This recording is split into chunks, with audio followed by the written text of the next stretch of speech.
2 heures, c'est bien. C'est bien, c'est bien. Alors, d'autres. Donc j'ai vu les autres ce matin. Ouais. Ils sont bien. Comment? Je sais pas, ils sont. Moi, je les ai bien aimés, hein, j'aime bien.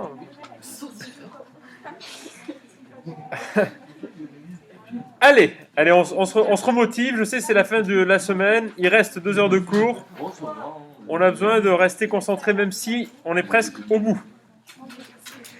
Ce matin, avec vos camarades, nous avons fait le cours donc sur la question de l'État, la légitimité du pouvoir, la politique, et je leur ai exposé les idées d'Emmanuel Kant. Bon, enfin, vous allez voir, Kant, c'est pas très compliqué. C'est la raison qui doit gouverner, parce que la raison conduit à la liberté. Enfin, j'ai tout expliqué. Vous reprendrez tout ça. Vous allez voir, c'est pas très très compliqué. C'est proche de Platon dans le sens où c'est la raison qui gouverne. C'est éloigné de Platon dans le sens où les motivations de Kant sont plus d'ordre logique que métaphysique, même si elles sont aussi d'ordre métaphysique. Bon, bref, il faut qu'on avance. Donc nous passons au 1.3. Je l'ai écrit ici, l'état de droit face au droit du plus fort. Donc on fait la suite, c'est très bien. Oui, Mais si, ça c'est le cours de ce matin. c'est sur Internet. Le cours écrit est disponible dès maintenant sur Pronote. Le cours de ce matin? Oui. Mais ça veut dire que là, ce qu'on va faire, on va faire. Si, parce qu'on va faire encore autre chose. En fait, vous savez, ce qui est bien dans un cours de philo, c'est que oui, il y a une continuité parce qu'il y a une problématisation, mais non, il n'y a pas de continuité parce que les arguments sont distincts les uns des autres. Attendez, j'ai une question. Et donc, on n'a pas besoin d'avoir le cours de ce matin pour comprendre celui de ce soir. Donc ça, c'est vraiment pas le cours qu'ils ont fait ce matin. Non, ah si. Ah si. Ce matin, on a... Enfin non, ça mente Machiavel, ça c'est ce que j'ai fait avec encore les autres. Mais 1.3, c'est ce qu'ils ont fait ou pas? 1.3, c'est là où on s'est arrêté ce matin. Ah, donc non. Donc c'est ce qu'on fait nous maintenant. Donc, on laisse du blanc. Oui, laissez 2 pages. C'est énorme. Laissez 2 pages. C'est énorme. Ok. Vous sautez... Ah oui, c'est vrai que j'ai oublié de vous le préciser, excusez-moi. Ceux qui ont un cahier, non, pour ceux qui ont un classeur, il n'y a pas de problème, vous en fichez. Mais ceux qui ont un cahier, sautez 2 pages. À peu près, oui. C'est 2 pages ce matin. Une page et demie, oui. Le cours dernier, quand j'étais pas là, moi je laisse une page et demie, quand je laisse 2 pages, il y a 3 pages. Quand les Et puis je laisse encore 3 pages. Bah oui, laissez la place pour récupérer votre cours, ouais. Oui, on écrit un peu, il faut qu'on avance, vous comprenez. Donc voilà, vous laissez, hein, vous sautez des... C'est vrai que c'est une organisation un peu inhabituelle, vous sautez des pages, donc vous laissez environ 2 pages, ça devrait suffire, hein, il y a un peu moins de 2 pages en réalité. Et on attaque donc cette question de l'état de droit face au droit du plus fort. Bon, là, pour l'instant, vous n'allez pas écrire, je vais parler. Après, c'est vrai que vous allez voir, il va y avoir un peu de dictée. Bon. Alors, ici, on va s'intéresser à la pensée d'un philosophe qui s'appelle Jean-Jacques Rousseau, je pense que vous connaissez, et qui a écrit un texte, peut-être que vous connaissez, qui s'appelle Du contrat social. Si vous devez lire un seul livre de philosophie, lisez celui-là. Comment? Il dit ça pour tous les... Donc vous lisez celui-là. Alors, pourquoi je vous dis de lire celui-là en particulier? Parce que, anecdote philosophique, vous allez voir, enfin c'est... Les philosophes, ils racontent des histoires et ça les fait rire. Ça fait rire que généralement, malheureusement. Mais bon, moi, ça me fait assez rire, même si je ne suis pas philosophe. Enfin, les profs de philo... Enfin bref, je vais arrêter de me justifier. Emmanuel Kant, vous savez, le philosophe, celui que Nietzsche appelle le vieux maniaque de Königsberg, était un vieux garçon qui avait des vieilles manies. Il donnait ses cours à l'université le matin et l'après-midi, tous les après-midi à la même heure, il faisait une promenade, toujours au même endroit, toujours la même, tous les jours. Une vie trépidante. Il n'a pas fait sa promenade à 2 occasions dans sa vie. La deuxième occasion, parce que je vous dis la deuxième parce que c'est dans le temps, c'est le 14 juillet 1789. Apparemment, il s'est passé un truc et Kant a voulu s'informer de ce qui s'était passé. Il n'a pas fait sa promenade. Et la deuxième fois, enfin la première fois en l'occurrence, c'est le jour où est sorti le contrat social. Kant est allé chez son libraire, enfin l'équivalent du libraire au XVIIIe siècle évidemment, et est allé se procurer un exemplaire du contrat social. Bon, même si Kant a interrompu sa promenade pour lire le contrat social, ça veut dire qu'il faut quand même le lire, quoi. Il y a quelque chose là-dedans. Il y a quelque chose. D'ailleurs, si vous lisez la philosophie politique de Kant, vous voyez qu'il s'est bien inspiré de Rousseau, Il a bien récupéré ces idées-là.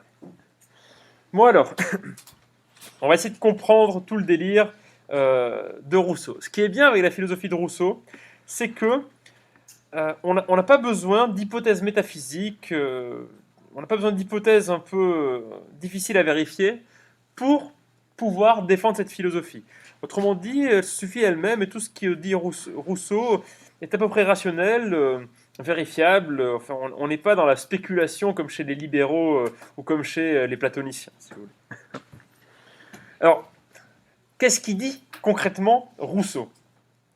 Eh bien, comme l'indique le titre, l'état de droit face au droit du plus fort, Rousseau se demande tout d'abord si le droit du plus fort est légitime à régner. Et cette question, elle n'est pas due au hasard. Parce que Rousseau discute avec un philosophe qui s'appelle Thomas Hobbes et qui a écrit un livre qui s'appelle Le Léviathan. Alors, le Léviathan, en revanche, je ne vous conseille pas la lecture. C'est environ un siècle plus tôt. Bon, je vous donne la date, mais juste pour information. Et Rousseau a un certain nombre de désaccords avec Hobbes. Alors il faut comprendre de quoi il s'agit. En fait, dans le Léviathan, Hobbes explique que, avant que l'état civil soit instauré, les hommes sont dans un état de nature, une sorte d'état sauvage. Et à l'état de nature, les hommes se font, enfin les êtres humains, les hommes se font la guerre, se font tous la guerre les uns contre les autres. C'est l'état de guerre de tous contre tous. À l'état de nature, disait Hobbes, l'homme est un loup pour l'homme. Vous savez, les gens se tapent dessus, voilà. Alors, pourquoi est-ce que les gens se tapent dessus à l'état de nature? Parce qu'ils luttent pour leur survie. Ils ont peur d'être menacés par les autres, et donc ils doivent se battre et les éliminer, se comporter de manière violente pour survivre. Alors ça conduit à un certain nombre de problèmes. Peut-être que le premier de ces problèmes, eh bien, c'est qu'à l'état de nature, finalement, comme les hommes dépensent toute leur énergie pour essayer de survivre, eh bien, ils n'arrivent pas à s'organiser pour déployer des conditions d'existence qui sont confortables, qui sont sécurisantes, dans lesquelles ils pourraient vivre tranquillement et produire de manière efficace, sans être toujours dans la peur de la rareté des ressources et de la nécessité de devoir se battre pour acquérir des ressources et pour survivre. C'est la raison pour laquelle Hobbes dit qu'il est nécessaire, pour que l'espèce survive en quelque sorte, d'instaurer un état civil, un état de droit. Et cet état de droit, sa fonction serait précisément de garantir la sécurité de tous les individus. Alors comment ça se passe? Eh bien, dans le Léviathan, l'idée est que les hommes renoncent à leur droit de se gouverner eux-mêmes, donc ils renoncent à leur liberté naturelle, mais ils le font chacun individuellement, à la condition que tout le monde le fasse également. Et ils laissent à l'État le pouvoir de les gouverner.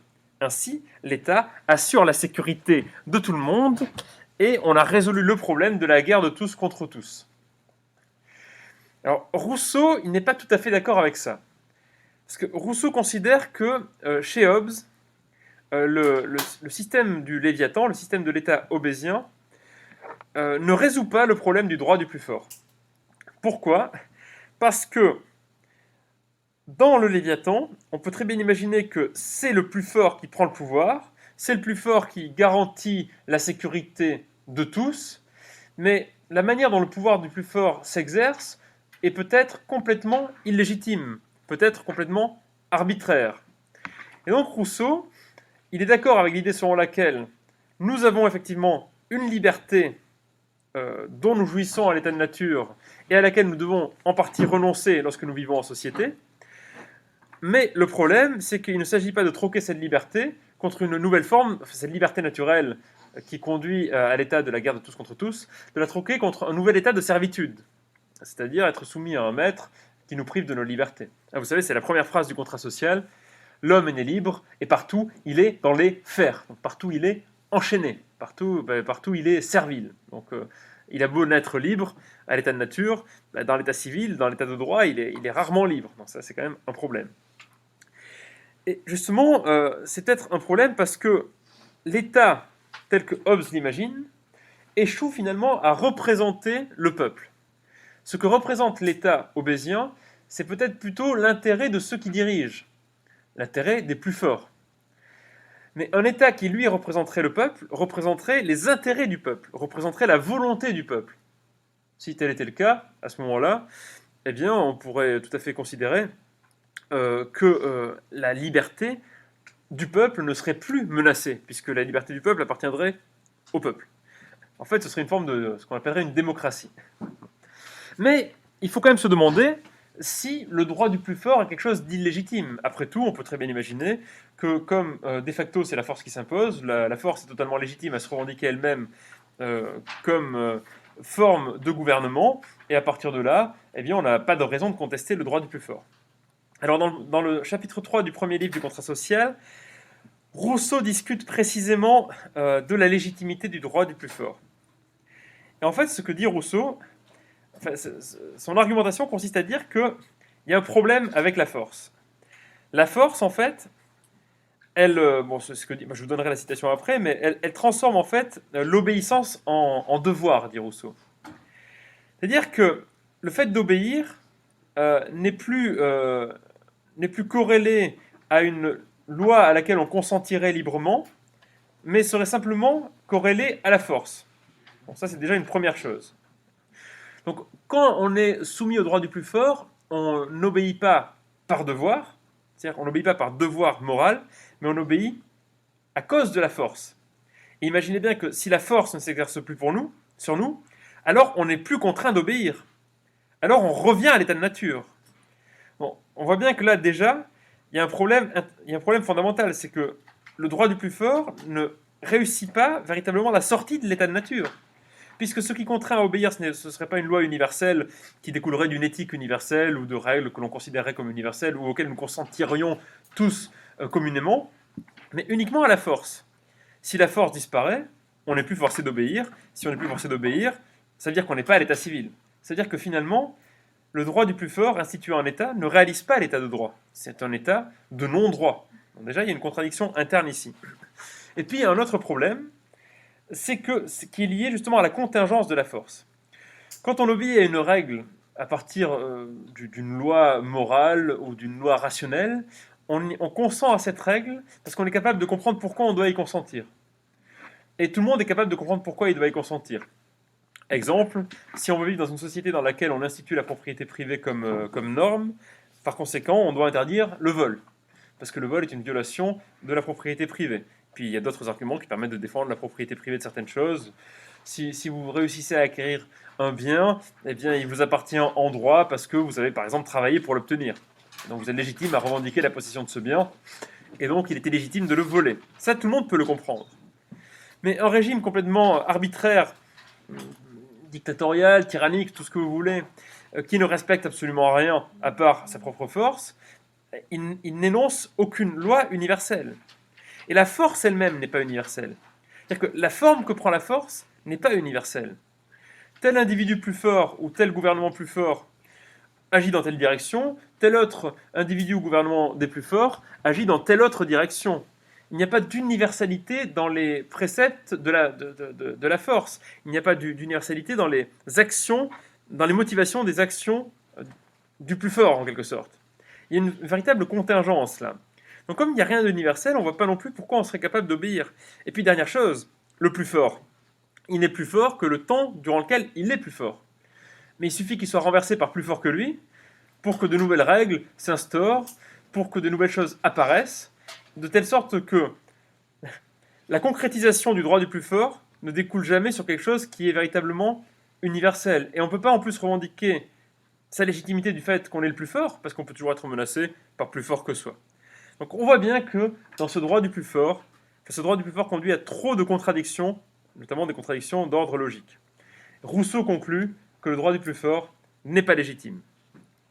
Donc maintenant, on a deux choses. Premièrement, l'homme naît libre à l'état de nature, mais on s'aperçoit que malheureusement, ses conditions de vie sont dégradées dans des états civils. Donc la question, c'est comment on retrouve la liberté. Deuxièmement, le droit du plus fort est illégitime. Donc le contrat social doit justement se défaire du droit du plus fort. L'idée de Rousseau, c'est qu'il faut que l'État repose justement sur un contrat social. En quoi ça consiste ? Eh bien, les hommes qui sont à l'état de nature décident de renoncer à leur humanité, en quelque sorte, ils décident de s'aliéner, devenir étrangers à soi-même. Hein, vous avez le mot en anglais, c'est alien, ça veut dire étranger. Ça ne veut pas dire extraterrestre qui crache de l'acide, ça veut bien dire étranger, alien. Donc ils s'aliènent, et ils s'aliènent pour devenir quoi? Pour devenir des citoyens. Donc on passe de l'état d'homme à l'état de nature, à l'état de citoyen dans le contrat social. Et citoyen, le mot est transparent.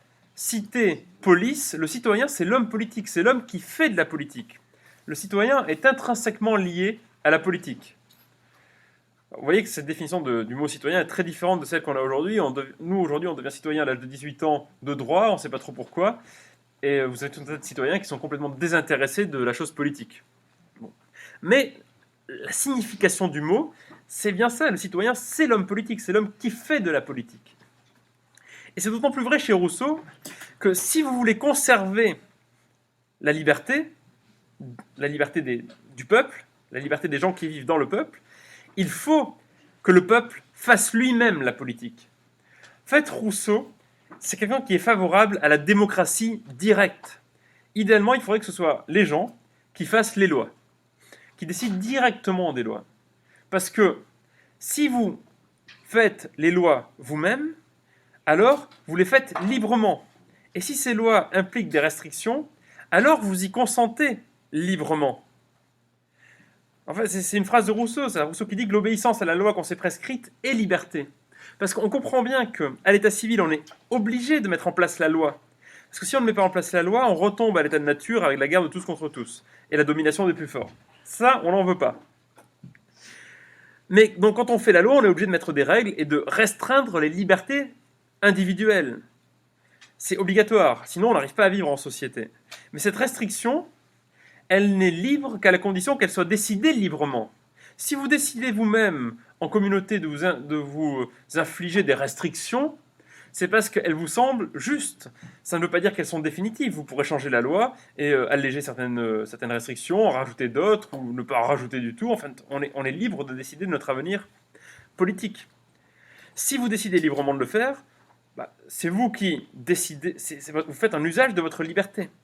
Et vous savez que, je vais vous laisser la parole, et vous savez en plus que lorsque vous décidez de vous empêcher de faire des choses, c'est aussi pour garantir la liberté de tous en général, la vôtre y compris. Oui. J'ai une question. Oui. Votre micro il est allumé. Comment? Votre micro il est allumé. Oui. Ça veut dire qu'on va poser des questions, les élèves nous entendent. Pas vraiment en fait, parce que là, si vous regardez, je pense pas qu'on vous entend parce qu'il y a des. En fait, si vous regardez le spectre de ma voix, il est très élevé, et malheureusement le vôtre, pas du tout. Non, t'es trop long. Ah ok, du coup ils nous entendent pas quand on pose des questions. J'ai pas l'impression. Tu cries vraiment très fort. Ça me stressait en fait. Ils nous Ah. entendaient ou pas, Non, mais n'ayez pas peur. Hein. On vous jugera pas. Hein. Du coup, oui, que je perde pas le fil. Oui, bon voilà. Donc, vous savez cette fameuse phrase un peu bateau qui veut rien dire, la liberté de chacun s'arrête où commence celle des autres. Voilà. C'est ça l'idée. Cette idée est beaucoup plus compliquée. C'est qu'en fait, dès lors que nous décidons nous librement de nous imposer des restrictions, eh bien, c'est pour garantir la liberté d'autrui ainsi que notre liberté. Et ces restrictions, voilà, ne sont pas définitives, absolues. On a la liberté de faire ce que l'on veut, et ça porte un nom en politique, ça s'appelle la démocratie. Ça, c'est la démocratie. C'est quand le peuple légifère, quand le peuple décide de la loi. Mais il y a un problème, et ça, Rousseau l'a bien vu. Rousseau remarque que, concrètement, le peuple ne peut pas légiférer. Le peuple ne peut pas faire la loi lui-même. Or, c'est pas parce qu'il est trop idiot, c'est pas parce qu'il est incapable. Non, c'est pas la question. Si le peuple ne peut pas faire la loi lui-même, on pourrait imaginer que c'est parce que les gens sont trop nombreux aussi, mais bon. Mais s'il ne peut pas le faire, c'est parce que il y a une contradiction quasi nécessaire entre la volonté générale d'une part, donc la volonté générale du peuple d'une part, et les volontés particulières des personnes qui font partie du peuple d'autre part. Alors ça, on pourrait dire c'est bizarre, parce que techniquement, la volonté générale, c'est censé être l'agrégation des volontés individuelles et particulières. Mais c'est pas tout à fait ça. En fait, la volonté générale traduit, et la traduction de l'orientation politique que souhaite donner un peuple à la société. Les volontés particulières, elles consistent, elles visent plutôt les individus qui, lorsqu'il s'agit de mettre en place certaines règles, eh bien, voudront ou ne voudront pas les mettre en place. Je vais vous donner un exemple. Par exemple, ce sera plus clair. Par exemple, tout le monde est d'accord pour considérer je ne sais pas, un monde dans lequel il n'y a pas de réchauffement climatique est un monde souhaitable. Tout le monde serait d'accord avec ça, parce qu'on mesure bien les conséquences désastreuses que peut avoir le réchauffement climatique. Vous, moi, les industriels, les hommes politiques de tous bords seront d'accord avec cette idée-là, sauf si, comme Pascal Praud, ils sont climato-sceptiques. Mais auquel cas, il faut les éduquer, leur expliquer. Voilà, une fois que vous leur avez expliqué, ils seront d'accord avec vous. Ça ne fait aucun doute. Bon. Maintenant, ça, c'est la volonté générale. Tout le monde, à l'unanimité, veut limiter le changement climatique. Pas de souci. Maintenant, quand il s'agit de mettre en place des lois pour limiter ce réchauffement climatique, vous allez vous heurter aux volontés particulières, ou pour le dire autrement, aux intérêts particuliers. Si vous et moi, ça ne nous fait rien qu'on mette en place des réformes pour lutter contre le réchauffement climatique, il n'est pas sûr que ce soit la même chose pour les industriels, qui, eux, en tant que responsables principaux du réchauffement climatique, n'ont pas intérêt à changer leur mode de production de crainte de s'enrichir moins, si vous voulez. D'ailleurs, très concrètement, quand on a voulu mettre en place le TAFTA, le fameux traité entre l'Amérique du Nord et l'Europe, c'était une volonté de lobby industriel, et cette mesure était très défavorable, était très menacée d'accentuer le réchauffement climatique, puisque vous intensifiez les échanges internationaux, vous intensifiez donc l'usage de transports cargo, avions et bateaux. Donc on voit qu'il y a un problème. Même l'industriel qui, certainement, n'a pas envie du réchauffement climatique, eh bien, ses intérêts le conduisent quand même à agir dans le sens en faveur du réchauffement climatique. Alors comment on fait Eh bien, Rousseau propose de mettre en place un législateur qui serait distinct du peuple. Distinct. Alors, le législateur, c'est quoi? Ça peut être une personne, ça peut être 10 personnes, ça peut être une assemblée, ça peut être 2 assemblées. En France, le législateur, c'est l'Assemblée nationale et le Sénat. Bon, hein. Donc, c'est celui qui fait la loi, qui légifère, voilà, le législateur. Donc, l'Assemblée peut être élue, tirée au sort, tout ce que vous voulez, enfin, c'est pas très important. Ce qui est important, c'est que le législateur accomplisse la volonté générale. Ça veut dire que le législateur a un devoir de neutralité. Ceux qui légifèrent ne doivent pas se laisser influencer par leurs intérêts particuliers. Ils doivent légiférer juste en adoptant, en allant dans le sens de la volonté générale. Ça, c'est l'idée de Rousseau. Si on arrive à faire ça, on vit en démocratie. Pourquoi? Parce que la souveraineté du peuple est sauve dans la mesure où sa souveraineté, le peuple exprime souverainement sa volonté générale, et cette volonté générale est réalisée par le législateur, puis par le gouvernement. Donc le peuple est souverain. Il y a une adéquation entre la volonté du peuple et la loi. Ça, c'est vraiment la définition de la souveraineté. Celui qui est souverain, c'est celui qui a réussi politiquement à accomplir sa volonté. Donc là, on est en démocratie. Là, on est dans un régime dans lequel les libertés sont garanties, où tout le monde consent à la loi librement, puisque cette loi, c'est simplement l'expression littérale de la volonté générale. Bien sûr, malheureusement, c'est pas si simple. Rousseau a conscience qu'il peut y avoir un certain nombre de problèmes et qu'il faudrait mettre en place un certain nombre de garde-fous, car il est possible que le gouvernement usurpe au peuple sa souveraineté. Il est possible que le législateur, les personnes, les assemblées, l'assemblée, laissent leur volonté particulière ou les volontés particulières de personnes tierces influencer leurs décisions et alors ne gouverne plus en obéissant à la volonté générale. Auquel cas, normalement, il faudrait que le législateur soit littéralement démis de ses fonctions. Il ne faudrait pas qu'il ait le droit d'exercer la politique. Parce que quand il fait cela, il ne réalise pas la démocratie. Il réalise, enfin ça porte un nom en philosophie, il réalise l'oligarchie ou la tyrannie, si vous voulez. La tyrannie de quelques-uns qui décident comme ça pour tous les autres. Voilà. Donc, il y a un risque objectif d'usurpation de la volonté générale par le gouvernement, par le législateur. concrètement, comment ça peut se traduire chez nous? Vous voyez, aujourd'hui, bon, c'est très... Bon, ce que je vais vous dire est assez discutable, mais par exemple, aujourd'hui, on élit des présidents de la République sur la base de promesses. Alors bon, ce mode d'élection, il est très discutable parce que est-ce que ça a du sens de faire une promesse sur un avenir qui est incertain? Bon, c'est un peu ridicule ça. Nietzsche lui-même disait que bon, pour promettre, limite, il fallait connaître l'avenir. Donc déjà, élire quelqu'un sur la base de promesses, c'est logiquement incompréhensible. Mais bon, soit. Donc vous élisez quelqu'un sur la base de promesses. Ou vous pouvez les lire sur la base de propos plus larges. Par exemple, le président Hollande avait été élu sur la base d'une idée qui était mon ennemi, c'est la finance. Voilà. Le président Sarkozy, c'était plutôt sur la base travailler plus pour gagner plus. Donc ça, ce sont des grandes lignes, finalement, qui ne sont pas vraiment des promesses, mais qui traduisent des formes de lignes idéologiques, si vous voulez. Bon, donc imaginez, vous votez pour le président Hollande en vous disant que son ennemi, c'est la finance, et donc le président Hollande mettra en place des lois en vue de limiter le pouvoir des marchés financiers, puisque son ennemi, c'est la finance. Et c'est pour ça que la volonté générale l'a plébiscité. Même si on peut discuter du fait que c'est la volonté générale, ça on en parlera dans le grand 3. Mais bon, faisons l'hypothèse que c'est le cas. La volonté générale plébiscite tel président qui a telle orientation idéologique, telle orientation politique. Maintenant, si le président Hollande prend des mesures qui sont contraires au fait que son ennemi c'est la finance, c'est-à-dire que s'il prend des mesures dans son quinquennat qui sont très très favorables au marché financier, spoilers, ce qu'il a fait, eh bien là, il y a un problème. On ne peut plus considérer dans ce cas-là qu'on vit en démocratie. Parce que vous comprenez bien que pour qu'on vive en démocratie, il faut que le peuple soit souverain, que le peuple ait le pouvoir. Démos, le peuple, kratein, kratos, le pouvoir. Si la personne qui est élue par le peuple pour accomplir la volonté générale du peuple fait complètement autre chose que ce que le peuple a envie de faire, il usurpe la souveraineté au peuple. Le peuple n'est plus souverain. C'est lui qui gouverne, qui est souverain. Ça s'appelle une tyrannie. Vous voyez ? Par conséquent, vous pouvez vous demander dans quel type de régime politique nous vivons aujourd'hui. Il me semble avoir déjà répondu à cette question.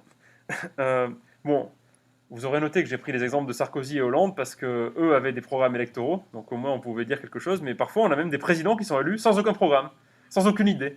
Donc on vote pour des gens, mais ils n'ont pas de programme, ils n'ont pas d'idée, mais on vote pour eux. Et voilà. Et alors au moins on peut pas dire qu'ils usurpent quoi que ce soit puisqu'il n'y avait rien à usurper à partir de là.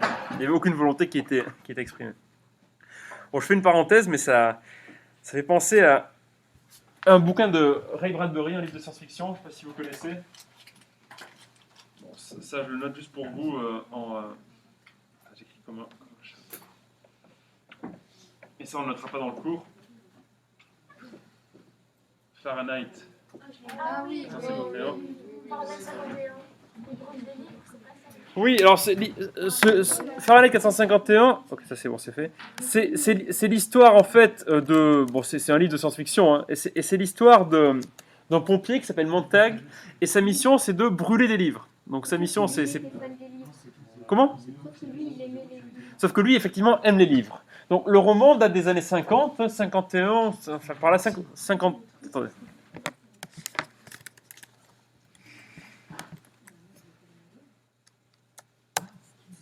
« 54. Bon, c'est 1954, Fahrenheit 451. Et puis, il y a une scène qui est assez délirante dans Fahrenheit 451. Donc, Montag, qui aime les livres, dit à sa femme qui garde des livres chez lui, dont sa femme elle est de toute façon complètement lobotomisée par la société de consommation dans laquelle elle vit. Et alors, sa femme organise une soirée chez eux, avec des amis de sa femme, qui sont là, et s'installe une discussion politique. Et alors là, ils se demandent pour qui ils vont voter. Pour qui allons-nous voter ? Et puis, alors... les amis de la femme de Montag discutent entre elles, et puis elles se disent, oui, on a le choix entre le président Noble et puis l'autre, mais moi je vais plutôt voter pour Noble, parce que quand même il est beau, il est jeune, il est dynamique, voilà, donc on va voter pour lui, quoi. Logique. Voilà, et donc en fait, dans Fahrenheit 451, ce qui est marrant, c'est que vous avez des protagonistes qui, dans un système politique imaginaire, votent pour des gens parce qu'ils sont beaux, jeunes et dynamiques. Voilà.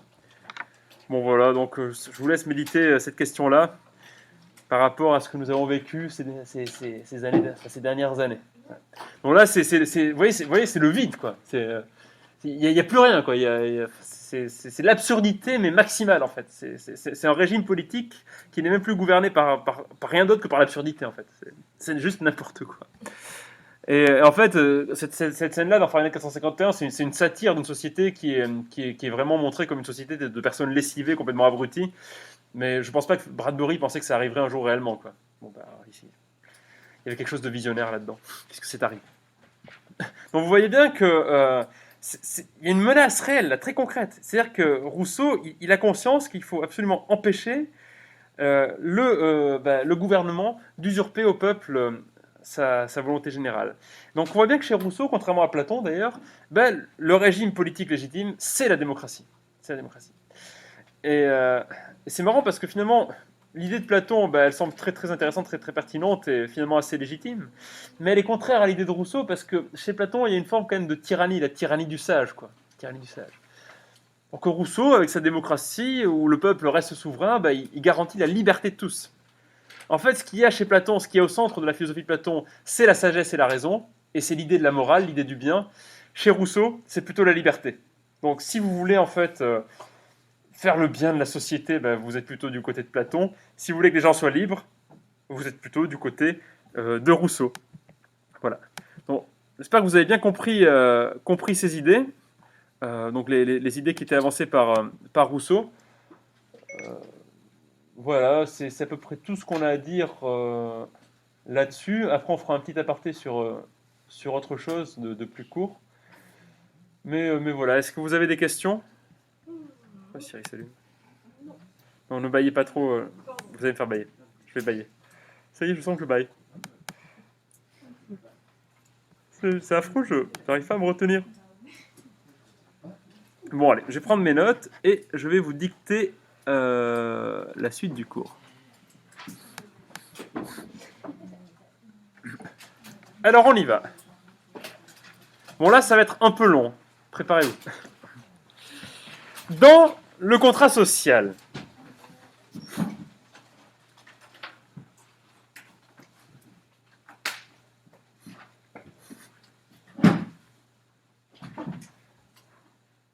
Dans le livre ou dans... oui, dans le livre, oui. Du coup, on souligne. Il faut souligner le contrat social. Oui. Dans le contrat social, Rousseau questionne les conditions de légitimité de l'exercice du pouvoir par l'État. Rousseau questionne les conditions de légitimité de l'exercice du pouvoir par l'État. Rousseau questionne les conditions de légitimité de l'exercice du pouvoir par l'État.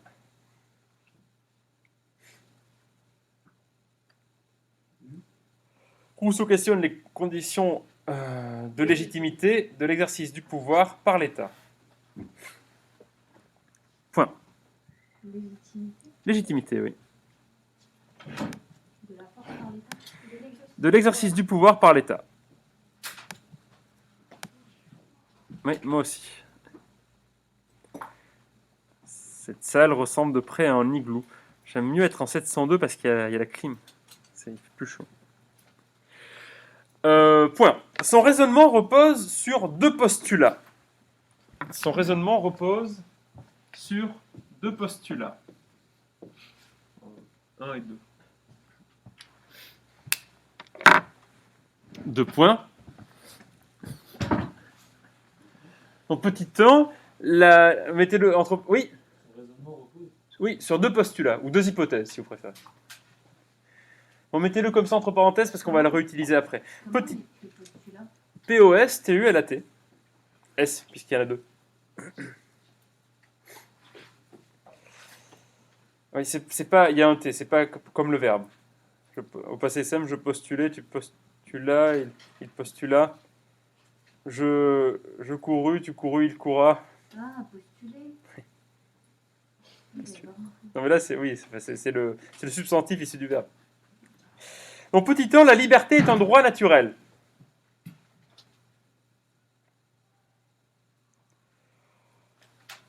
Donc ça c'est la première hypothèse, premier postulat.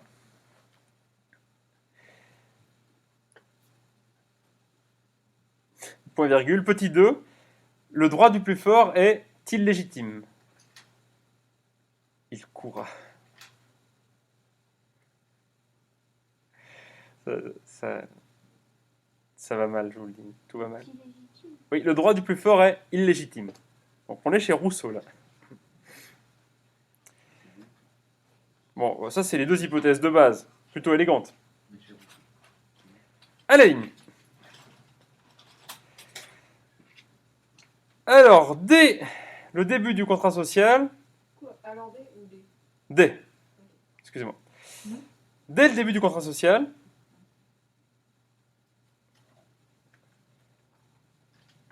Rousseau affirme que, ouvrez les guillemets,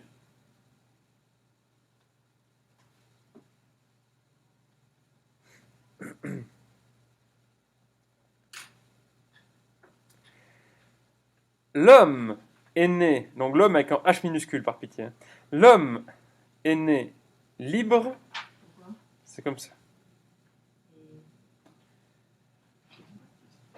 L'homme est né libre et partout, il est dans les fers. Bon. L'homme est né libre, et partout, il est dans les fers, comme des chaînes, des fers. C'est du français du XVIIIe siècle. L'homme est né libre, et partout, il est dans les fers. Expression un peu désuète. Fermez les guillemets. Point.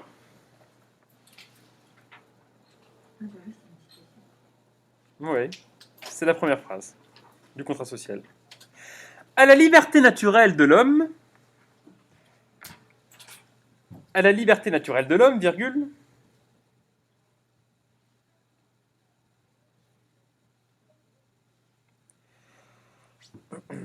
dont il jouit à l'état de nature,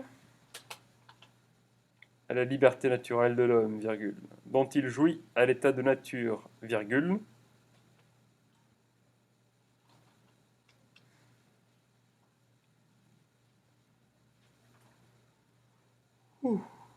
digestion, s'oppose le pouvoir répressif et coercitif de l'État.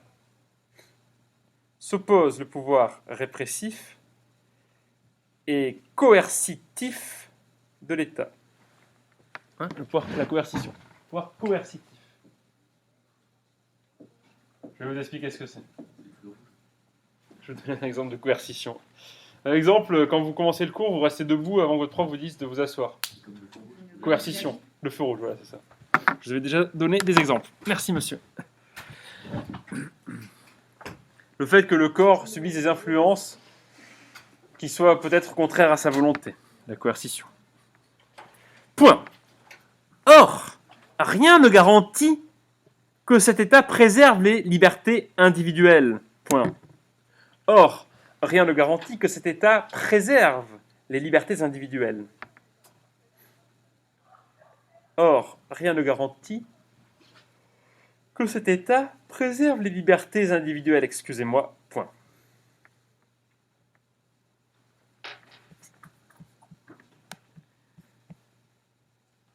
Rousseau recherche un mode de gouvernement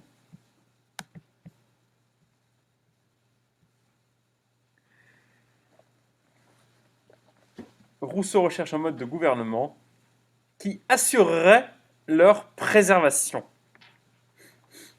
Rousseau recherche un mode de gouvernement qui assurerait leur préservation. Point. À la ligne, nouveau paragraphe. Qui assurerait leur préservation. Mais la préservation de quoi? Des libertés individuelles. Confère phrase précédente. À la ligne, nouveau paragraphe. Avec petit 2, donc ça vous évite de réécrire avec l'hypothèse selon laquelle le droit du plus fort était légitime. Avec petit 2, Rousseau discute la légitimité du droit du plus fort.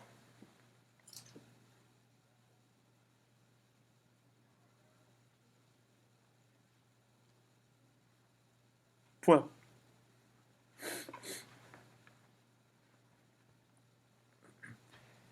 Sa réflexion s'oppose aux idées de Hobbes dans le Léviathan, du droit du plus fort. Point. Sa réflexion s'oppose aux idées de Hobbes dans le Léviathan. S'oppose, oui. Comment? Après, s'oppose Ah, aux idées de Hobbes dans le Léviathan.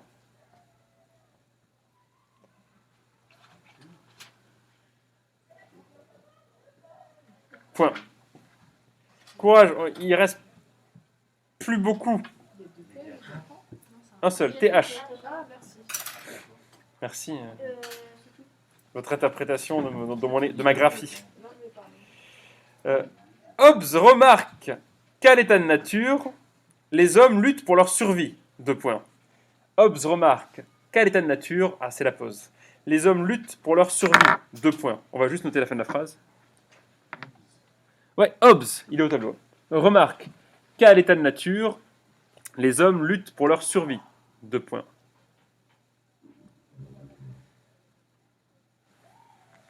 C'est la guerre de tous contre tous.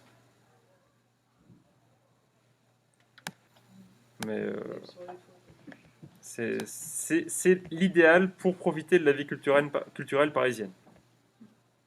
Et bon, là, malheureusement, ça vous aura pas échappé, on peut pas trop en profiter. Bon, allez, reprenons.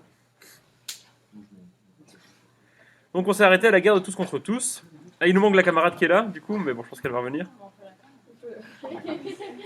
Non, ça va, elle pourra rattraper, on va pas tout, je pense qu'elle va bientôt revenir. Cet état a des conséquences déplorables. Nouveau paragraphe ou...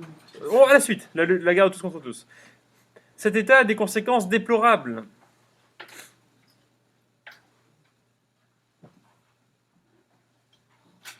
Eh oui. Puisqu'en plus de laisser libre cours à la violence la plus arbitraire, cet état a des conséquences des plus déplorables, virgule. Puisqu'en plus de laisser libre cours à la violence la plus arbitraire, virgule. Mais je peux. Cet état a des conséquences des plus déplorables. Ou des conséquences déplorables, tout court. Hein. Cet état a des conséquences déplorables, puisqu'en plus de lancer libre cours à la violence. Bien dit.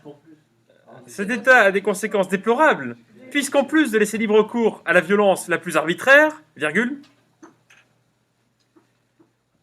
Puisqu'en plus de laisser libre cours à la violence la plus arbitraire, virgule. C'est bon. Tout le monde a réussi à rattraper.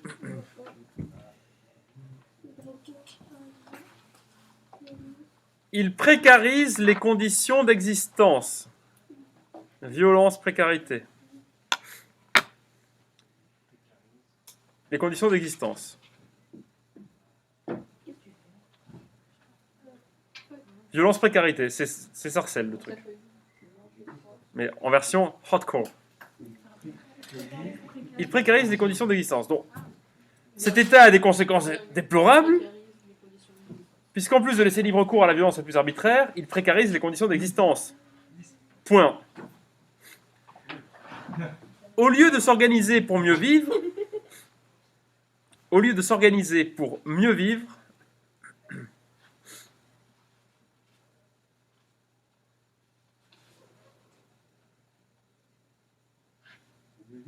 pour mieux vivre, oui. Au lieu de s'organiser pour mieux vivre, les hommes sont trop préoccupés à survivre. Au lieu de s'organiser pour mieux vivre, les hommes sont trop préoccupés à survivre. Point. Hobbes suggère alors d'instaurer un état civil. Hobbes suggère alors d'instaurer un état civil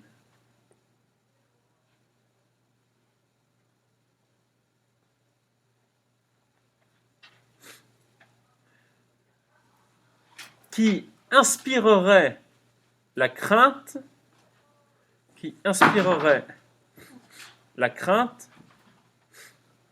la peur quoi, qui inspirerait la crainte,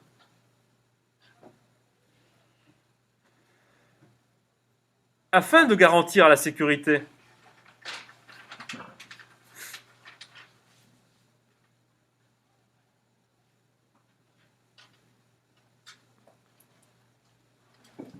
de garantir la sécurité. Point. Chacun abandonne son droit à se gouverner soi-même. Chacun abandonne son droit à se gouverner soi-même, ou lui-même. Hein. Chacun abandonne son droit à se gouverner soi-même, à la condition que tous les autres le fassent aussi. À la condition que tous les autres le fassent également.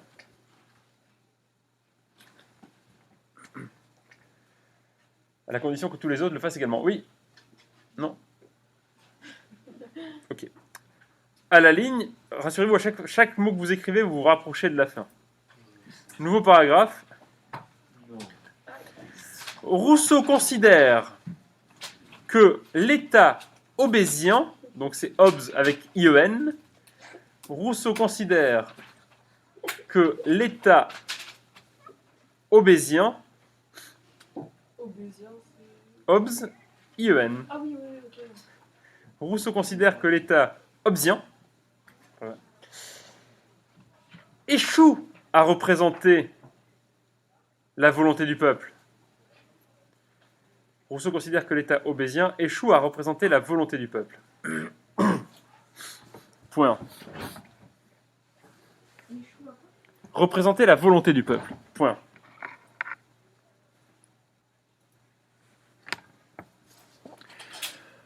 Le Léviathan ouvre en effet les portes à toutes sortes de pouvoirs tyranniques. Point. Le Léviathan ouvre en effet les portes à toutes sortes de pouvoirs tyranniques.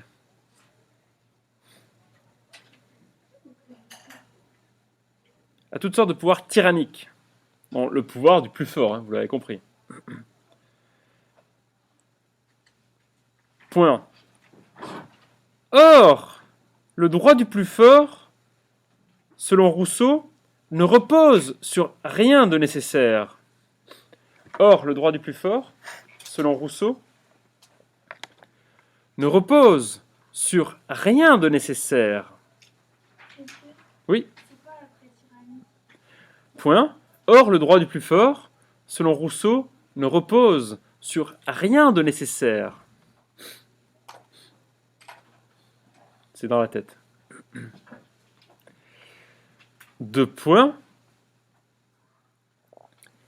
Il dépend de l'expression contingente d'une certaine force. Il dépend de l'expression contingente d'une certaine force. Nécessaire.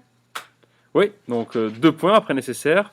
Il dépend de l'expression contingente d'une certaine force.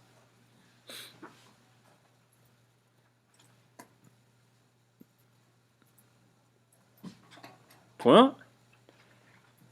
Cette force peut d'ailleurs à tout moment être renversée par plus fort qu'elle. Cette force peut d'ailleurs à tout moment être renversée par plus fort qu'elle.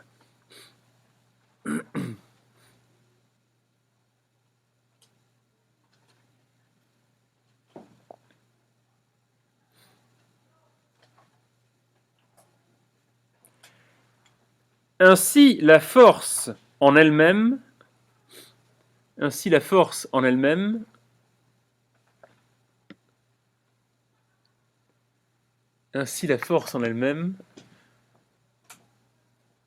n'est pas légitime pour gouverner. Point. Oui. Parlez. Oula. Remplacer, oui, ou renverser par plus fort qu'elle. Point. Ainsi, la force en elle-même n'est pas légitime pour gouverner. Point.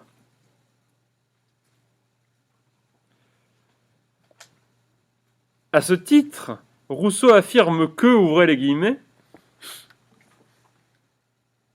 petite citation de Rousseau. Gouverner.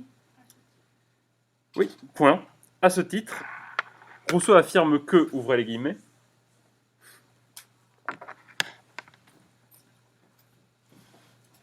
Le plus fort n'est jamais assez fort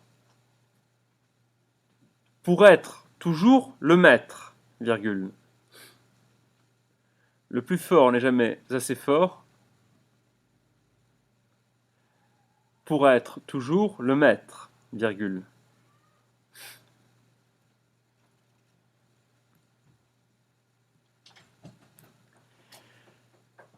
S'il ne transforme sa force en droit, Toujours dans l'expression. ah oui, toujours, ne vous inquiétez pas, je vous dirai quand on fermera les guillemets.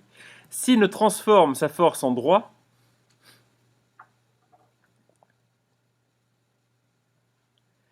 et l'obéissance en devoir. Là, vous mettez S'il ne transforme. la force en droit et l'obéissance en devoir.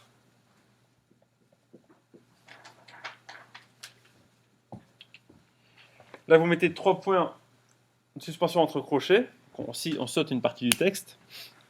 On continue à citer. S'il faut obéir par force, virgule, s'il faut obéir par force, virgule,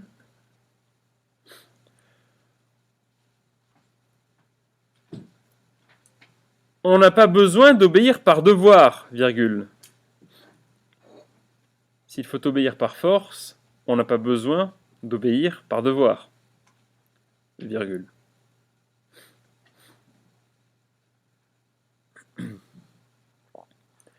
Et si l'on est plus forcé d'obéir, virgule, et si l'on est plus forcé d'obéir,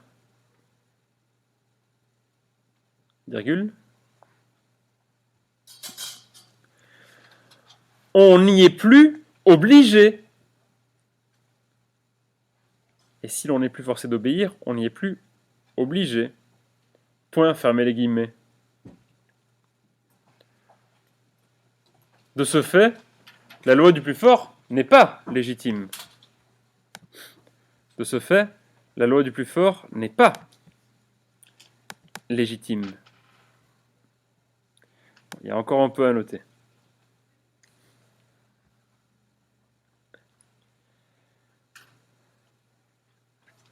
Mais vous vous approchez. On touche au but. À la ligne, nouveau paragraphe.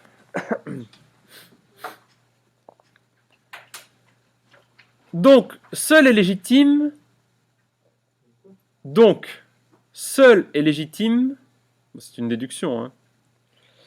Un État seul est légitime. Un État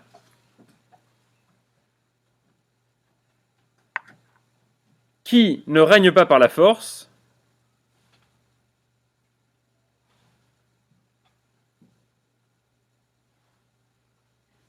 et qui garantit les libertés.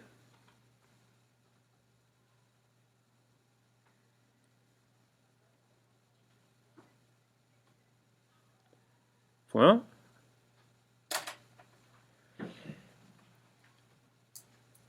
Cet État doit être démocratique. Cet État doit être démocratique, donc là c'est transparent, Demos Kratein. Cet État doit être démocratique,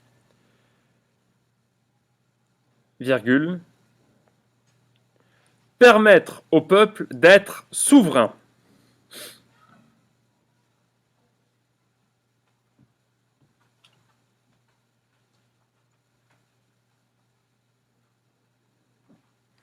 Point. Le peuple constitue un corps social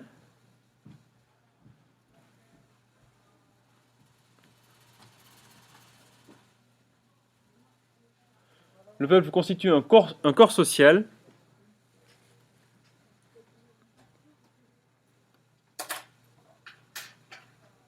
qui apparaît suite à l'aliénation. On n'est pas chez Marx là. Suite à l'aliénation des hommes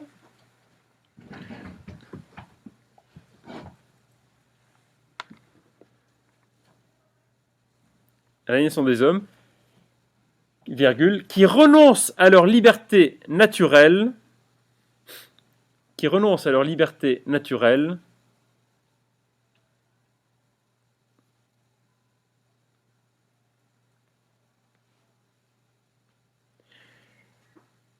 et deviennent des citoyens.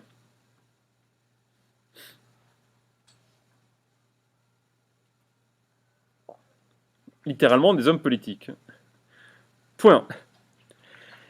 Ainsi, c'est aux citoyens qu'il revient librement de faire la loi.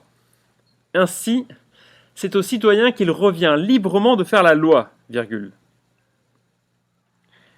Ainsi, c'est aux citoyens qu'il revient librement de faire la loi, virgule.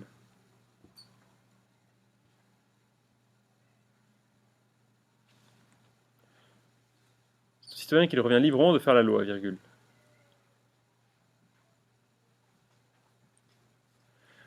De sorte qu'ils y obéissent tout aussi librement. Point. De sorte qu'ils y obéissent tout aussi librement. Point.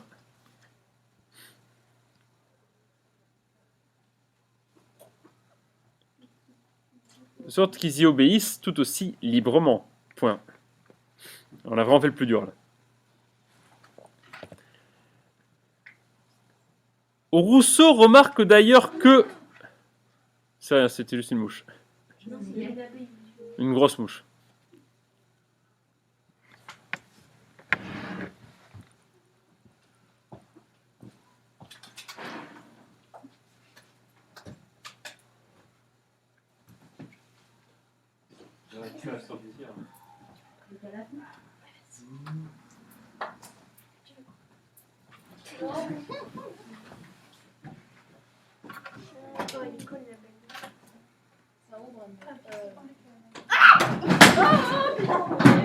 Écoutez, calmez-vous, ne bougez pas, ne faites rien. Je vais m'occuper de la guêpe. Non, décalez-la juste. Elle va avoir passé par le son. Elle est débile. Mais attention. Voilà, elle est de mon côté, vous êtes en sécurité maintenant. Moi pas en revanche. Qui est allergique? Comment? J'ai demandé qui était allergique. Elle est derrière le tableau. Elle est là. Ouais. Alors, on reprend. Donc, Rousseau remarque d'ailleurs que, ouvrez les guillemets, l'obéissance à la loi qu'on s'est prescrite est liberté. Ouais, elle est là maintenant.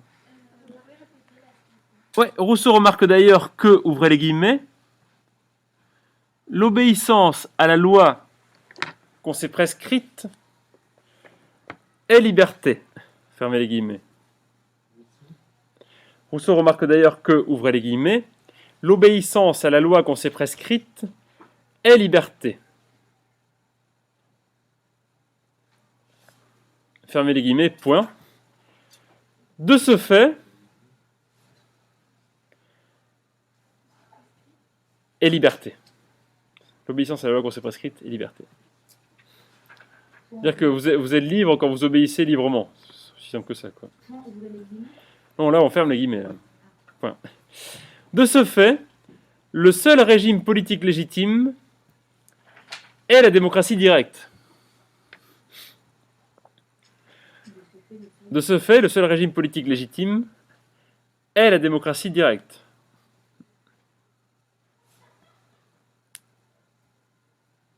Point à la ligne. Nouveau paragraphe. Direct. C'est le dernier paragraphe. Non, il reste encore un petit peu. Elle arrive. On parle encore de Rousseau, oui, on est toujours avec Rousseau. Elle va arriver. Elle a l'air perdue, cette pauvre guêpe. Hein. Allez. Merci, monsieur. Bravo. Si on distribuait des bons points, je vous en donnerais un, mais c'est fini ce temps-là. À la ligne, nouveau paragraphe. Malheureusement, on est presque au bout, là. On avance. Il est difficile, voire impossible, que les hommes légifèrent eux-mêmes. Malheureusement, il est difficile, voire impossible, que les hommes légifèrent eux-mêmes directement. Légifèrent eux-mêmes. Faire la loi. Légiférer.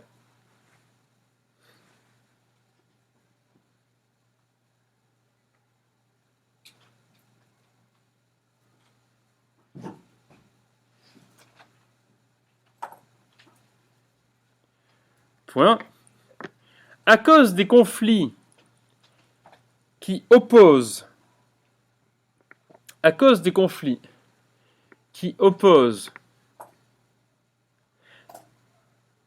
on est presque au bout, peu de courage. À cause des conflits qui opposent la volonté générale aux volontés particulières, à cause des conflits qui opposent la volonté générale aux volontés particulières,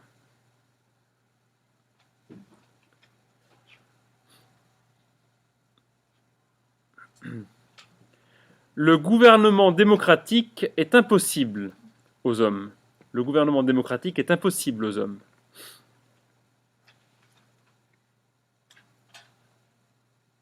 Point, alors, on va expliquer, c'est le dernier point qu'on explique. Ça. Le gouvernement quoi? Démocratique est impossible aux hommes. Aux hommes. Oui, oui, ou enfin aux êtres humains, quoi. Point.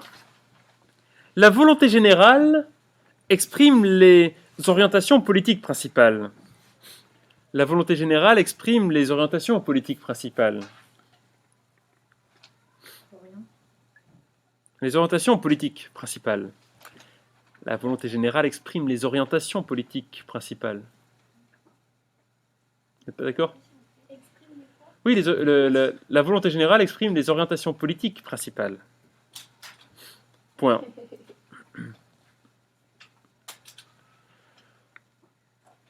Pour la réaliser, il faut instaurer des lois. Pour la réaliser, il faut instaurer des lois. Mais oui. Point. Or, ces lois peuvent entrer en contradiction avec les intérêts particuliers. Or, ces lois peuvent entrer en contradiction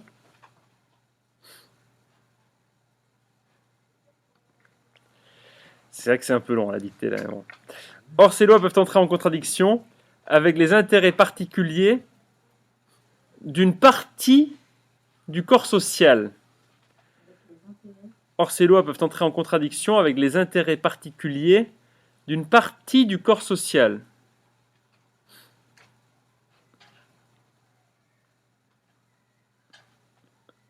Point. Une partie du corps social.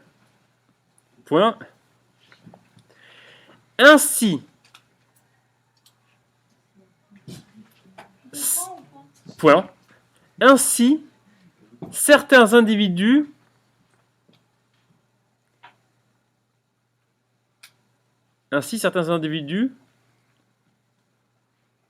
ne voudront pas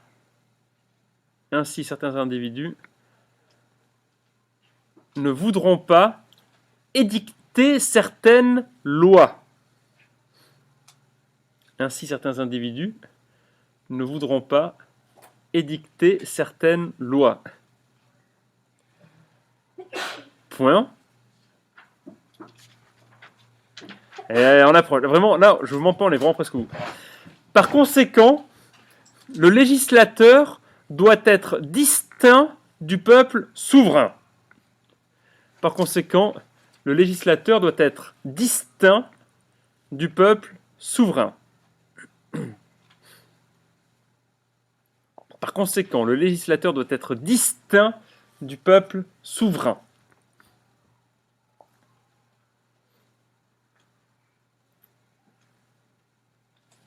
Point. Du peuple souverain. Point. Sa mission est d'établir des lois qui réalisent la volonté générale. Sa mission est d'établir des lois qui réalisent la volonté générale. Sa mission est d'établir des lois qui réalisent la volonté général.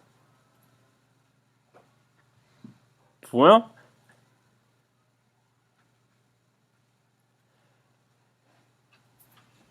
Il a donc un devoir de neutralité. Point virgule.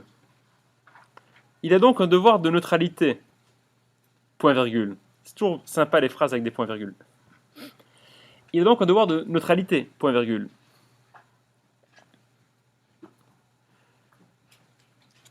Et pour que sa neutralité soit assurée,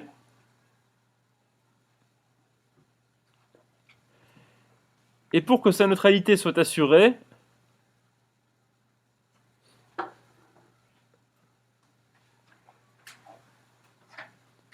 faut qu'il soit contrôlé. Point.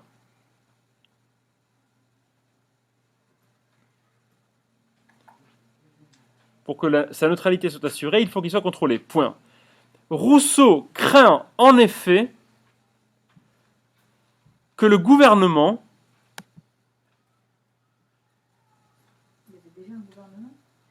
c'est l'idée du gouvernement, si vous voulez. C'est un concept, le gouvernement. Bah oui, il y avait une monarchie absolue même. Non, bah c'est comme aujourd'hui, c'est toujours pas démocratique. C'était pas pareil qu'aujourd'hui, mais c'était pas plus ni moins démocratique. Si, avec les gens votaient pas. Mais vous verrez dans le Grand 3 que c'est une phrase d'Herbert Marcuse. Il ne suffit pas de voter pour ses maîtres pour supprimer les maîtres et les esclaves. Où en est-on ? Donc Rousseau craint en effet que le gouvernement, grâce au pouvoir dont il dispose, ça vous avez noté ? Ah. Rousseau craint en effet que le gouvernement, grâce au pouvoir dont il dispose, usurpe au peuple sa souveraineté. Point final. Oui, virgule, donc usurpe au peuple sa souveraineté. Bon, dans le pire des cas, vous devrez écrire encore en petit paragraphe, mais je ne sais pas si vous devrez l'écrire. Sa souveraineté. Ouais. Usurpe au peuple sa souveraineté. On est promis, le paragraphe qui reste, il est vraiment court. Envoyez-le par mail, on l'écrira. Je pense que c'est mieux parce que là. Alors, maintenant je vais enfin passer à des explications. Vous allez arrêter un peu d'écrire. Je pense que vous êtes fatigué. Vous avez écrit quoi ? Environ 3/4 de page, donc c'est quand même assez fatigant. 3 pages. Juste à peine 3 pages. Mais c'est pas grave. Oui, ça dépend de la taille de la page, j'imagine.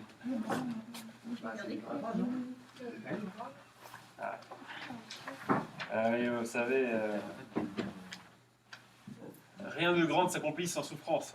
Ah non, c'est pas ça la phrase, c'est sans passion. Alors, oui, il faut que je vous parle d'un truc qui est lié à cette histoire de démocratie. Il y a quelque chose dont un autre philosophe parle qui est censé garantir le bon exercice de la démocratie, surtout le contrôle du législateur, en fait. Le contrôle de l'appareil de gouvernement, le contrôle de l'appareil politique. Alors, ça, c'est un philosophe qui en parle, qui est un philosophe comme Rousseau du XVIIIe siècle, un philosophe des Lumières aussi, Montesquieu, dans un bouquin assez long, assez pénible à lire. Pour le coup, je ne vous conseille pas sa lecture parce que c'est pas aussi divertissant que le contrat social. Tiens. De l'esprit des lois. Et est-ce que vous savez quelle idée suggère Montesquieu dans De l'esprit des lois ? Une idée que vous connaissez nécessairement parce que vous en avez entendu parler soit en cours d'histoire géo, soit en éducation civique. Et on n'a pas dû vous l'expliquer dans le détail du détail, je dirais. Mais Montesquieu, l'esprit des lois, c'est l'idée de la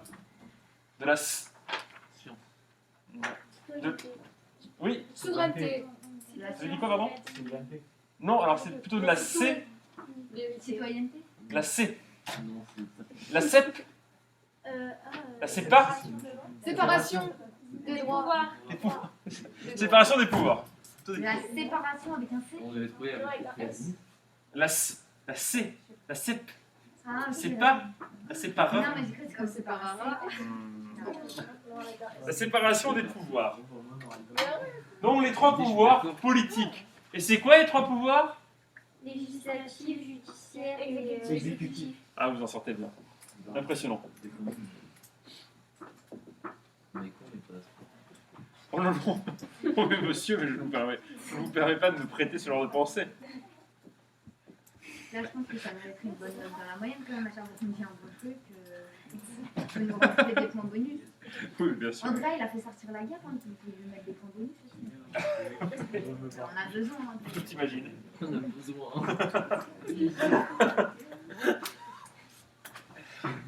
Excusez-moi, il faut que je me calme un peu moi aussi. Vous me faites rire.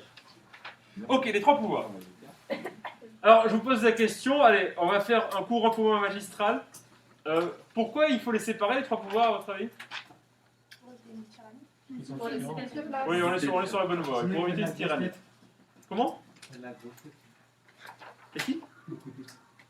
J'ai pas entendu. Donc, l'idée, c'est qu'il faut effectivement éviter la tyrannie. Alors, évidemment, il y a un gros risque, c'est que si les pouvoirs ne sont pas séparés, on peut tomber dans une tyrannie. Et si on va se détendre un peu, on va donner des exemples pour se relaxer et pour comprendre pourquoi, si les pouvoirs ne sont pas séparés, on est dans la tyrannie. Imaginons que le pouvoir exécutif et législatif, par exemple, ne soient pas complètement séparés. C'est-à-dire que le pouvoir exécutif ait la capacité d'influencer le pouvoir législatif ou de le parasiter. Alors, on n'a qu'à raconter une histoire qui se produirait dans un monde imaginaire. On aime bien en philosophie raconter des histoires qui se passent dans des mondes possibles. On se demande toujours, c'est la question de contrefactuelle, qu'est-ce qui se passerait dans tel monde possible? Alors, imaginons qu'on ait un ministre, un premier ministre, on l'appelait MV. Voilà. Bon, j'ai fait le même avec les autres, mais bon, je trouve que c'est quand même assez pertinent. Donc on l'appelait MV, Premier ministre. Ce Premier ministre suggère, donc, c'est chef du gouvernement, propose à l'Assemblée nationale, au législatif, une loi qu'on pourrait appeler la loi T. Bon. Il se trouve que, normalement, ça tombe bien pour MV, l'Assemblée, le législatif devrait voter en faveur de la loi T parce qu'il y a une majorité de députés qui appartiennent au même parti politique que le Premier ministre. Ce parti politique, on pourrait lui donner un nom, on pourrait lui donner des initiales aussi, on va l'appeler PS par exemple. Donc, MV, Premier ministre d'une assemblée qui est composée d'une majorité de députés PS, propose une loi qui est la loi T, à voter. Manque de peau, MV sait que sa propre majorité ne voudra pas voter la loi. Donc, le législatif décidera de ne pas, tout simplement, de ne pas abonder dans le sens de l'exécutif. C'est possible, puisque c'est tout à fait il en va du droit des députés, même de leur intégrité, de refuser de voter des lois qui leur semblent injustes et qui semblent contradictoires avec l'engagement idéologique et politique auquel ils ont souscrit. Et bien là, il se trouve qu'il y a un article dans la Constitution de ce monde possible, on va lui donner des chiffres, on l'appelait 49.3, et qui permet à MV, contre le Parlement, de faire voter la loi. Enfin, pas de la faire voter, de la faire passer. C'est-à-dire que MV, l'exécutif, sait que le législatif refusera de voter la loi, alors il impose quand même la loi. Vous comprenez bien que quand une chose comme ça se produit, si on fait l'hypothèse que les députés votent en conscience des lois par rapport à ce qui leur semble juste et concordant avec leur ligne politique, si un ministre utilise la Constitution pour faire passer des lois contre la volonté de l'Assemblée, qui est l'incarnation de la volonté du peuple, je vous rappelle que l'Assemblée nationale, ce sont les élus locaux, censés représenter les intérêts du peuple. Bon, donc c'est l'incarnation de la souveraineté populaire ici. Là, on est bien dans le législateur. Ben, si le législateur est parasité dans son exercice de représentation, si à la place du législateur, en fait, une seule personne peut décider, eh bien, on n'est pas en démocratie. Ça porte un nom, c'est une tyrannie. Alors, on va faire juste quand même, rapidement un peu d'histoire du droit, parce que parfois on raconte un peu, on entend un peu tout et n'importe quoi. C'est très bizarre cette histoire de 49.3 parce qu'on se demande pourquoi cet article est dans la Constitution. Ça paraît quand même hyper chelou. Pourquoi est-ce qu'on a mis un article pareil dans la Constitution? C'est tellement antidémocratique qu'on ne comprend pas pourquoi ça peut exister. En fait, quand De Gaulle écrit la Constitution, la 5e République, c'est un régime qui remplace la 4e République. Un extraordinaire. La 4e République avait une particularité, c'est que c'était un régime particulièrement instable. Les gouvernements de la 4e République pouvaient changer parfois d'un jour à l'autre. Voilà. Pourquoi? Parce qu'il n'y avait personne qui, au-dessus du Parlement, pouvait imposer au Parlement des règles. Le but du 49.3, c'est de se dire que si les députés n'arrivent pas à se mettre d'accord, eh bien, au bout d'un moment, l'exécutif pourra décider de mettre un terme au débat parlementaire et de faire passer une loi en l'état, sans tel ou tel amendement, si vous voulez. L'idée, c'est d'imposer une contrainte aux députés, de les obliger à une forme d'efficacité. De leur dire d'arrêter de pinailler pour des choses qui ne sont pas importantes, mais juste d'être efficaces, de faire correctement leur travail et de légiférer dans des délais qui sont des délais humains, on dira, mais pas des délais délirants. Oui. Non? J'ai des hallucinations d'équipe. Ok, donc c'est ça l'idée à la base. Alors, évidemment, ça suppose le fait que, à l'Assemblée nationale, il n'y ait pas des députés qui appartiennent à une majorité. Parce qu'en fait, il se passe quelque chose dans la Ve République, quelque chose qui a été favorisé encore plus par le fait qu'on soit passé du septennat pour le président au quinquennat. Comme les députés sont élus en même temps que le président de la République, et pour une durée qui est identique, souvent vous avez une majorité de députés qui appartient au même parti que le président de la République. Bon. Et donc, on appelle ça le fait majoritaire. Donc, quand on a le fait majoritaire, en plus, souvent les députés votent aveuglément les lois qui viennent de l'exécutif. Rappelez-vous, au début du quinquennat Macron, quand ces députés LREM sont mis à tous lever la main pour voter un amendement, parce qu'un de leurs camarades s'était étiré, donc ils croyaient que leur camarade levait la main, donc ils ont tous levé la main, alors que le gouvernement ne voulait pas qu'ils votent l'amendement. Donc ils se sont mis tous à voter un truc, mais sans savoir qu'ils votaient contre la volonté du gouvernement, parce qu'ils ont juste vu un mec lever la main. Quoi. On en est là. Donc, on voit bien qu'avec le fait majoritaire, on a tendance justement à voter comme ça. L'Assemblée a tendance à voter dans le même sens que l'exécutif. Mais si les députés ne veulent pas voter dans le sens de l'exécutif, ils ont totalement le droit. Et s'ils pensent que les projets de loi proposés par l'exécutif sont contraires à la doctrine politique dans laquelle ils se sont engagés et pour laquelle ils ont été élus, ils ont même le devoir de refuser de voter des lois, de voter les lois qu'on leur propose. Et dans ce cas-là, il n'y a aucune raison d'utiliser le 49.3, puisque évidemment, le 49.3, dans ce cas-là, il ne met pas un terme à des discussions interminables, non. Il empêche l'expression de la souveraineté populaire à travers le vote des députés. Voilà. Donc là, on est vraiment dans un usage étonnant d'ailleurs. C'est même étonnant qu'on ait le droit de le faire en fait. Mais bon, c'est comme c'est dans la Constitution, on a le droit de le faire.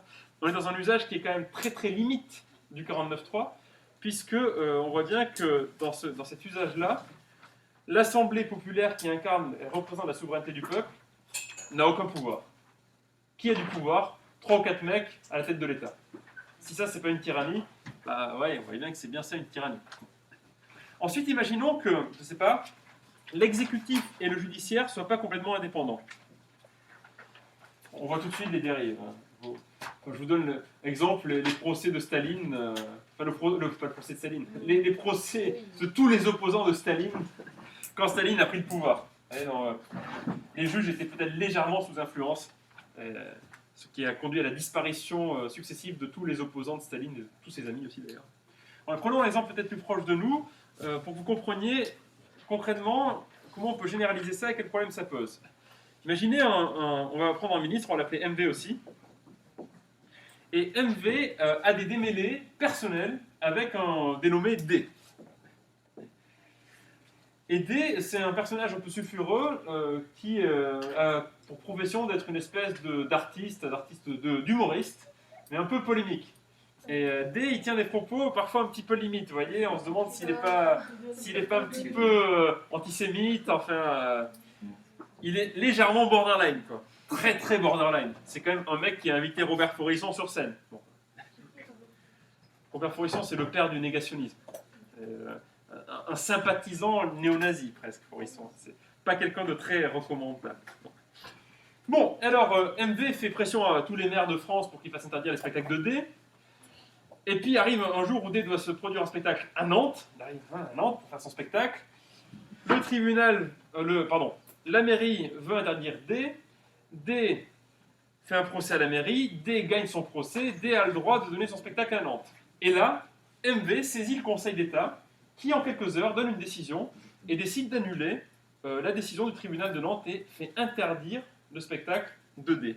Il n'y a pas eu d'appel, il n'y a pas eu de cassation, il n'y a pas eu de la procédure judiciaire normale, non. Il y a un ministre qui a décidé de faire annuler un spectacle et qui a recouru à l'opacité du système du Conseil d'État pour faire interdire ce spectacle. Alors vous me direz, ok, dans ce cas-là, certains diront, c'est pas si grave, on peut bien se passer des spectacles 2D pour ce qu'ils les racontent, etc., etc. Bon, là, je vous laisse à votre opinion pour le coup. Mais imaginez que ce mode de fonctionnement soit la règle. Qu'à chaque fois que MV a des démêlés avec quelqu'un, il peut saisir la justice, enfin il peut influencer la justice pour faire condamner cette personne-là, que à chaque fois que MV a des idées ou des lubies, il décide d'influencer la justice pour mettre en prison telle ou telle personne, pour écarter tel ou tel opposant par exemple. Vous voyez bien qu'on n'est pas en démocratie.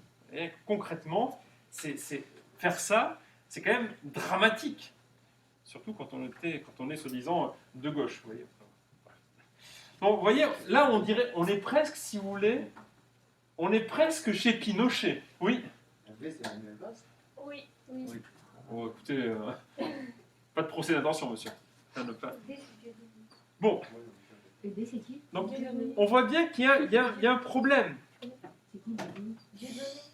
Ah, Dieudonné, ok. C'est pas grave si vous connaissez pas non plus. J'ai compris Doudou. Donc on voit que si ça c'est la règle, on n'est plus en démocratie non plus, on est en tyrannie, parce que tous les sujets, même s'ils ont un pouvoir politique, sont soumis à l'arbitraire des décisions judiciaires qui viennent directement de l'exécutif. Donc ça craint un peu. Et puis dernier point, c'est entre législatif et judiciaire. Alors ça c'est quelque chose que Montesquieu développe d'ailleurs. Montesquieu considère que le juge, c'est ce qu'il dit dans l'Esprit des lois, le juge est la bouche de la parole de la loi, dit Montesquieu. Donc l'idée c'est que le juge, on ne lui demande pas d'expliquer ou de surinterpréter la loi. Le juge, il est censé appliquer la loi. Et pourquoi il est censé uniquement appliquer la loi? Parce que la loi se pose comme une autorité au-dessus de lui. Si le juge, en fait, avait le pouvoir de légiférer, donc de faire lui-même la loi, le juge serait un peu un shérif dans le Far West.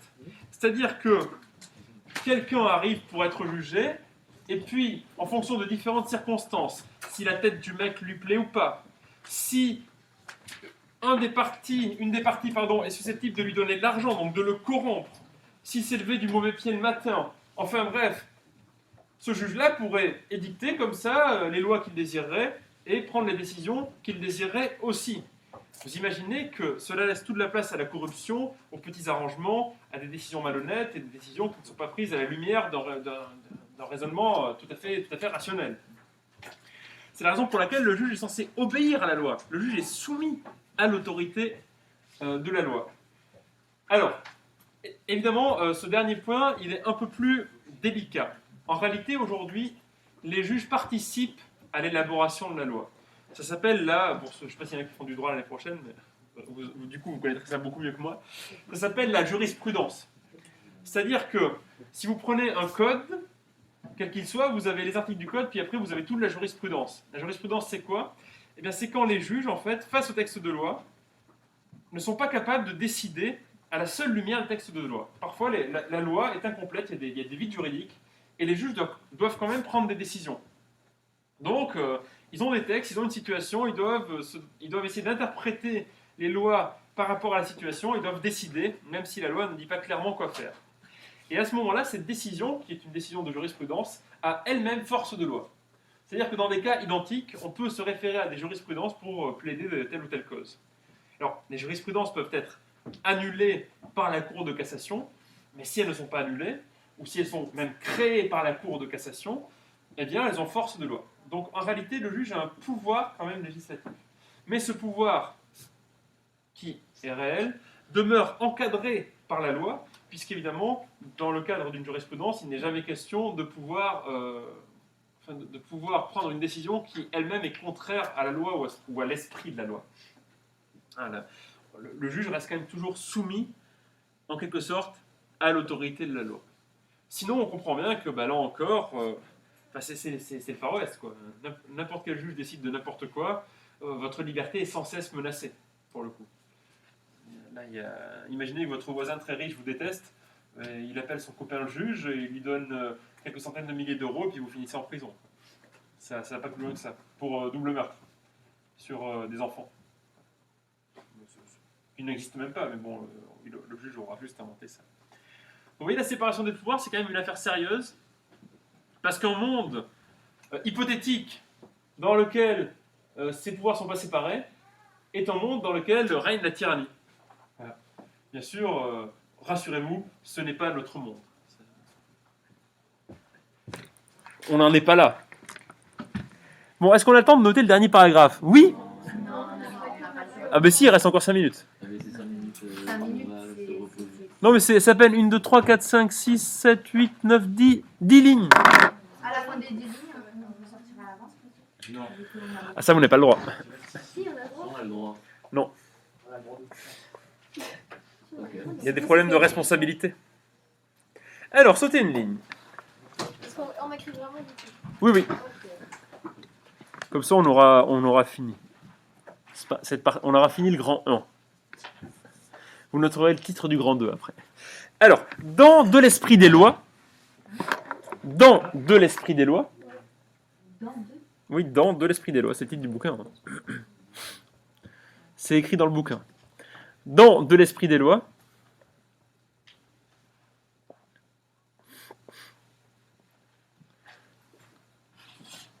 Montesquieu insiste sur la nécessité. Montesquieu insiste sur la nécessité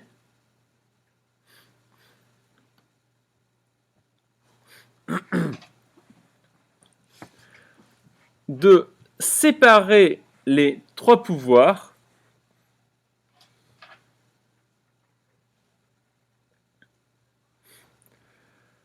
Montesquieu insiste sur la nécessité de séparer les trois pouvoirs, exécutif, législatif et judiciaire.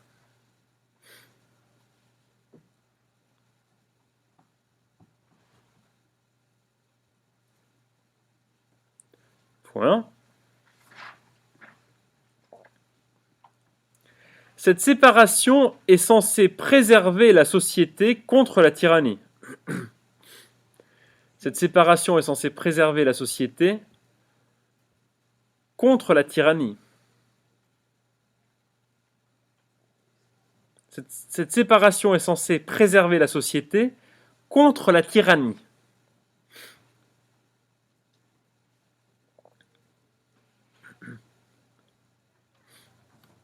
Point. Point. En effet, dès lors que l'exécutif se substitue au législatif, on est presque à la moitié là. En effet, dès lors que l'exécutif se substitue au législatif,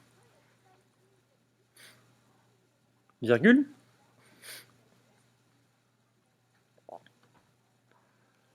le législateur n'a plus aucun pouvoir. Le législateur n'a plus aucun pouvoir. Point. 2 points plutôt.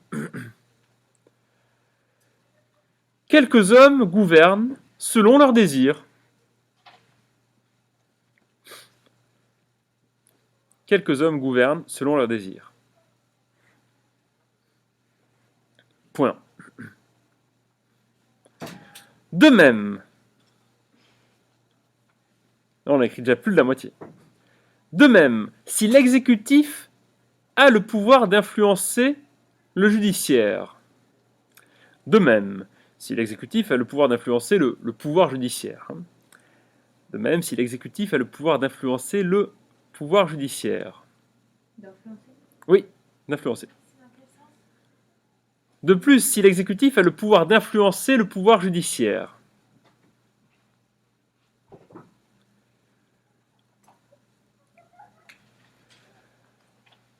Alors, on voit mal comment la justice, comme institution bien sûr, alors on voit mal comment la justice,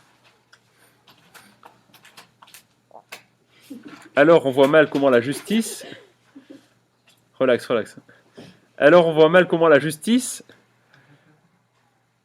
peut prendre des décisions équitables, Alors on voit mal comment la justice peut rendre des décisions équitables. Point, et ce sera la dernière phrase. On notera juste les titres après. Mais les titres, c'est court. Enfin,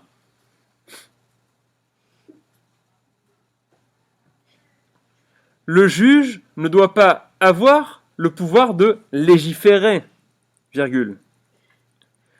Enfin, le juge ne doit pas avoir le pouvoir de légiférer, virgule. Enfin, le juge ne doit pas avoir le pouvoir de légiférer, virgule. Sinon, ces jugements seraient arbitraires, deux points. Sinon, ces jugements seraient arbitraires, deux points.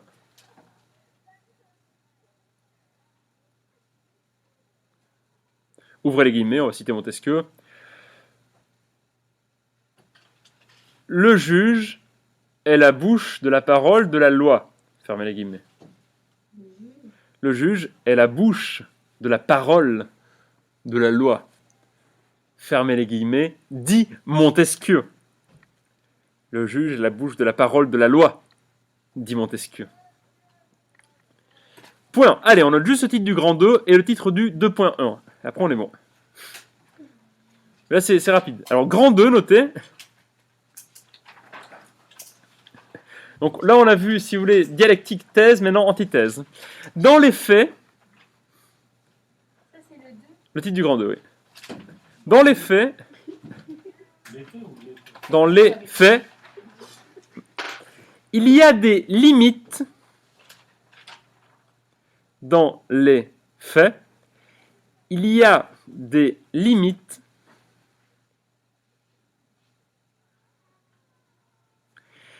qui rendent irréalisable, au singulier irréalisable, qui rendent irréalisable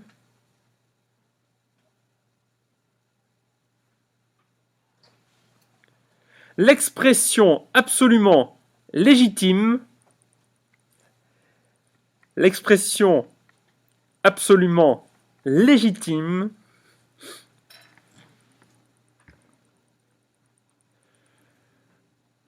de l'exercice du pouvoir par l'État. Mais oui, je peux. Dans les faits, il y a des limites qui rendent irréalisable l'expression absolument légitime de l'exercice du pouvoir par l'État. C'est le titre du grand 2. En gros, en théorie, tout ce qu'on a dit, c'est bien beau, mais en pratique, c'est compliqué. Et on note juste le titre du 2.1, très rapide. 2.1. Le rôle du prince